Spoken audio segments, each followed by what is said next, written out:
Tesla's faster. Literally nobody cares. Hey guys, welcome back to my channel. Today we're in a Porsche 911 GT3, the 991.2 generation, finished in Carmine Red. This car is for sale here at European Exotic Center. Most importantly, this is fitted with a 6-speed manual transmission. Porsche, I believe, is the last company to still be making manual sports cars. Correct me if I'm wrong. I've reviewed a handful of Porsches on the channel, and they're just such fantastic cars. I mean, the feeling you get behind the wheel is sort of unmatched. This one's fitted with a Soul performance exhaust. Sounds impeccable. Very highly optioned car as a whole. Let's go ahead and take it out for a drive. If you're not subscribed to my channel, please consider subscribing. If you'd like to see all my future supercar content, including plenty of car reviews to come. These cars do have an option where you can open and close the exhaust valves. I'm gonna keep mine open. Sport mode on, because that's what you do in the GT3.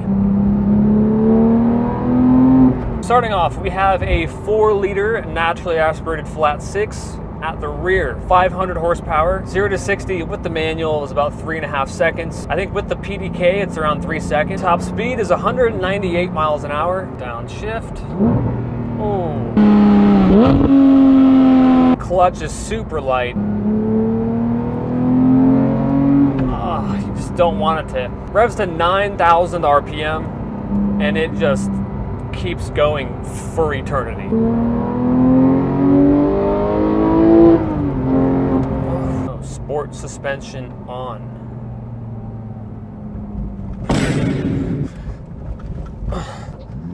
Yep, I mean, look at that. Just, oh my God, just telepathic steering. Barely turning the wheel. Could you drive this every day? Sure. I mean, it's a manual, so you got to keep that in mind. But say you got the PDK, yeah, absolutely. I don't see why not. I mean, yeah, it's a little bit firmer than a standard 911, of course. You're going to feel that, but it ain't that bad. I mean, unless you live in like Madagascar or some shit. Sorry, Patrick. Ooh, sounds so good. And it's a car that you can just enjoy it at like 4,000 and 5,000 RPM and not have to be going at prison speeds. And it is quick. I mean, you might not think that 500 horsepower nowadays is impressive, because it's not, but that's not what this car is all about. Nobody's buying a GT3 for outright speed. Porsches are, I think, some of the easiest manual cars to drive. It does have the auto rev matching feature as well. Some people might not like that. I don't know if you can turn it off or not. I'm gonna keep it on. I'm not Chris Harris. It does have electric power steering as well, which, I mean, it's honestly, it's the best electric power steering in the business. Very well balanced, very confidence inspiring, which you don't want to get too carried away. But these are not cars that will really sneak up on you like, say, a McLaren 720S. And because the engine's sitting over the rear wheels, there is a ton of grip in the corners. You get Pilot Sport Cup 2 tires, carbon ceramic brakes as well. I mean, this has to be like top 5 best sounding cars on the market currently.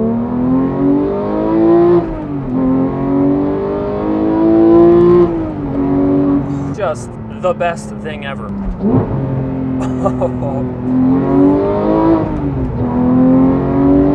Oh my God, dude.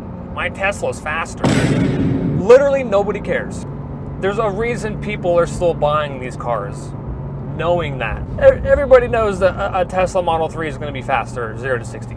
They're well aware of that. There's more to cars than 0 to 60, all right, unless you're 12. Unless you're some kid on TikTok with that like default alien character as your profile photo.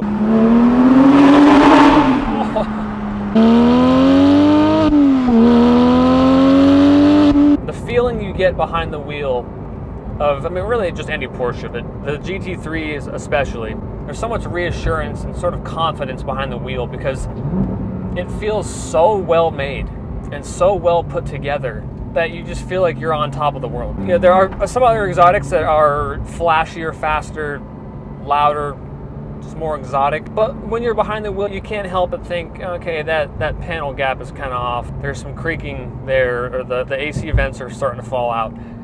Little things like that. This does not feel like that. It just feels so well put together. It's like an engineering marvel. And I always tell this to customers, as a working sports car, just all around package, Porsches are the best. And of course, being a Porsche, the cabin is incredibly spacious and familiar. So if you're used to your standard 911 or even a Cayman, it's gonna feel the same. It's spacious, tons of headroom, and honestly, visibility is fantastic.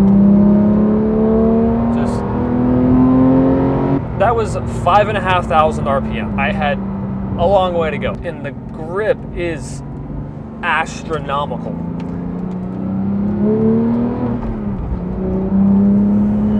That rear wing is like the perfect size as well. It adds 340 pounds of downforce at illegal speeds. Behind an Ultima driver, let's keep our distance. I can already see 3 dents, front bumper falling off, same body roll. We have to get out of here.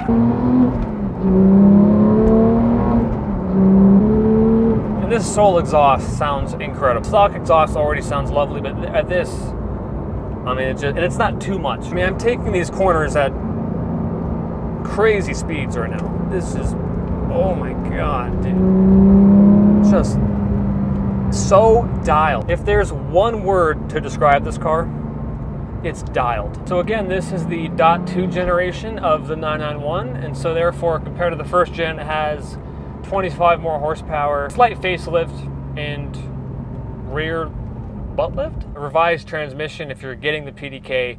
The .1 was not available with a manual. They did take it away for a little bit, and then they're like, all right, enough blue balls, you're gonna have it back. Again, I'll go back to this being a manual. This right here is special. When you have all of these car makers going to smaller displacement engines, you know, V6s, twin turbos, dual clutch automatics, or if they're an EV, just nothing. The fact that they are like, you know what, no, we're not gonna cave to that. We'll still dabble in that. We still have cars for that. But for the true enthusiasts, we're still gonna make them happy. You can get the automatic, but let's offer a manual. Just offer it. Why is that so hard? Why is the new Corvette not offer a manual? Just offer it. People will buy that. To have 3 pedals and a stick in 2023 is remarkable. And we should not take it for granted because it might end at some point. It probably will. I say it all the time, and I apologize for any avid viewers on my channel. You know what I'm about to say?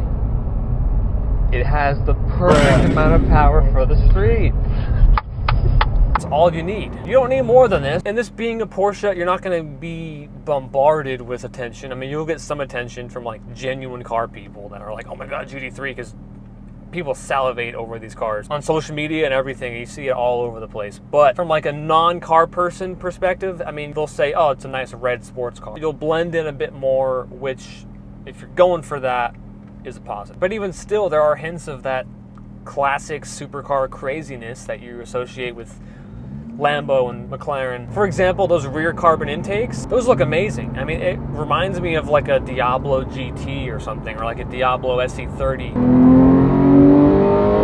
Instant throttle response. Very predictable. Nothing's gonna be sneaking up on you. I do think the best angle on this car is the rear, like the rear 3/4 angle. Carmine red, it's a color that initially I was kind of iffy on. A darker shade of red that you're not used to seeing. Over some time, I'm starting to like it a lot. With the yellow accents, slight McDonald's vibes, but... And you get a Bose sound system. Come on, merge. Merge. Tampa has some of the most NPCs, I think, of any city. There's no way these people are real. The GT3 is a car that I feel like everybody respects. If you're a car guy and you see a GT3 and, you know, maybe you have a Huracan, let's say, or a 488, and you see a guy in a GT3 and while it's not the car that you wanted, you respect him. And that nice subtle kind of mutual respect, I suppose. Thank you guys so much for watching. If you liked the video, give it a thumbs up. Subscribe to my channel down below, and I will see you guys in the next one.